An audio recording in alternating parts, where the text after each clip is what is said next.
ജാക്കിന് കുടുംബമില്ല, കൂട്ടുകാരില്ല, അവൻ ചെയ്യുന്ന ജോലി അവന് ഇഷ്ടവുമല്ല. ഇതൊക്കെ കൊണ്ട് അവൻ ഡിപ്രഷനിലാണ്. അവന് രാത്രി ഉറങ്ങാൻ സാധിക്കുന്നില്ല. അവൻ വീട്ടിലേക്ക് എക്സ്പെൻസീവായ കുറെ സാധനങ്ങൾ വാങ്ങിവെക്കുന്നു. പക്ഷേ അവന് ജീവിതത്തോട് ഒരു താല്പര്യവും തോന്നുന്നില്ല. അവൻ ഡിപ്രഷന് മരുന്ന് വാങ്ങാൻ ഡോക്ടറിനെ കാണുന്നു.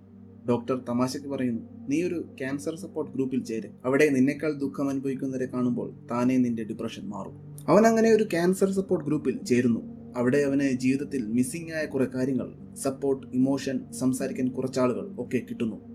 അവന് വീണ്ടും ഉറങ്ങാൻ സാധിക്കുന്നു. പക്ഷേ അവനൊരു പെൺകുട്ടിയെ അവിടെ വെച്ച് കാണുന്നു. അവളും തന്നെ പോലെ തന്നെയാണ് ഈ സപ്പോർട്ട് ഗ്രൂപ്പ് ഉപയോഗിക്കുന്നത് എന്ന് മനസ്സിലാക്കിയപ്പോൾ അവന് വീണ്ടും അവന്റെ ഉറക്കം നഷ്ടപ്പെട്ടു. ഒരു ബിസിനസ് ട്രിപ്പിൽ ജാക്ക് ഒരു കൂളായിട്ടുള്ള, ജീവിതത്തെ വളരെ നിസ്സാരമായി കാണുന്ന ടൈലർ എന്നയാളെ പരിചയപ്പെടുന്നു. തിരികെ തന്റെ ഫ്ളാറ്റിലെത്തിയ ജാക്ക് കാണുന്നത് തന്റെ ഫ്ളാറ്റും അതിന്റെ വില കൂടിയ വസ്തുക്കളും എല്ലാം കത്തി നശിച്ചിരിക്കുന്നതാണ്. അവന് വേറെ ആരും ഇല്ലാത്തതിനാൽ ടൈലറിനെ വിളിക്കുന്നു. അവർ രണ്ടുപേരും ചേർന്ന് ഒരു സപ്പോർട്ട് ഗ്രൂപ്പ് തുടങ്ങുന്നു. ഇവിടെ സംസാരവും കരച്ചിലും പിഴിച്ചിലും ഒന്നുമില്ല, ഉള്ളി, അടി, ഇടി, ചോര. പോകെ പോകെ അവരുടെ ഫൈറ്റ് ക്ലബിന് കൂടുതൽ സപ്പോർട്ടേഴ്സ് ഉണ്ടാകുന്നു. നഗരത്തിന്റെ പല ഭാഗങ്ങളിലും ഫൈറ്റ് ക്ലബ് ഉണ്ടാകുന്നു. ടൈലർ ഈ ഗ്രൂപ്പിനെ ഒരു മിലിറ്ററി ഗ്രൂപ്പാക്കി ജാക്കിനെ ഡിപ്രഷനിലാക്കി നഗരത്തിന്റെ വ്യവസ്ഥിതിയെ തകർക്കാൻ തീരുമാനിക്കുന്നു. ജാക്ക് ടൈലറിൽ നിന്ന് കുറെ കാര്യങ്ങൾ പഠിക്കുന്നു. ജീവിക്കാൻ വിലപിടിപ്പുള്ള തിളങ്ങുന്ന വസ്തുക്കളുടെ ആവശ്യവുമില്ല, സന്തോഷം കിട്ടുന്ന കാര്യങ്ങൾ ചെയ്താൽ മതി. ജാക്ക് സപ്പോർട്ട് ഗ്രൂപ്പിൽ കണ്ട പെൺകുട്ടിയുമായി പ്രണയത്തിലാകുന്നു.